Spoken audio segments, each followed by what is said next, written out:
मी नांदेडचा रहिवासी आहे. मला गेल्या 6 वर्षापासून ब्लड प्रेशर आणि हाय ब्लड प्रेशर आहे आणि ॲसिडी म्हणजे ॲसिड तयार होते, हायपर ॲसिडिटी आहे. तर मी नेहमी काही खाल्लं तर माझ्यासोबत एक इलॅडिक नावाची एक गोळी 40 रुपयाला भेटली बघा. एक गोळी स्ट्रीप तर खूप महाग आहे, 200-250 रुपयाची स्ट्रीप आहे. ती गोळी नेहमी माझ्या खिशात ठेवायची, एवढी ॲसिडिटी राहायची.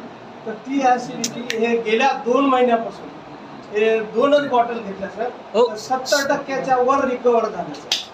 आता मी चहा सुद्धा घेतलं तरी मला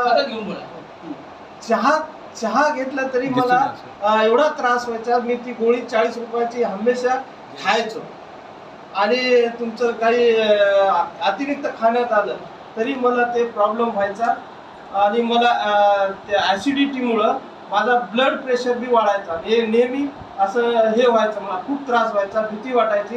त्या भीतीमुळं माझं वजन सुद्धा कमी झालं होतं. आता हे जे वजन वाढलं ते याचंच कारण आहे. किती दिवस झाले? दोन बॉटल घेतल्यात आतापर्यंत. सर बीपी कसं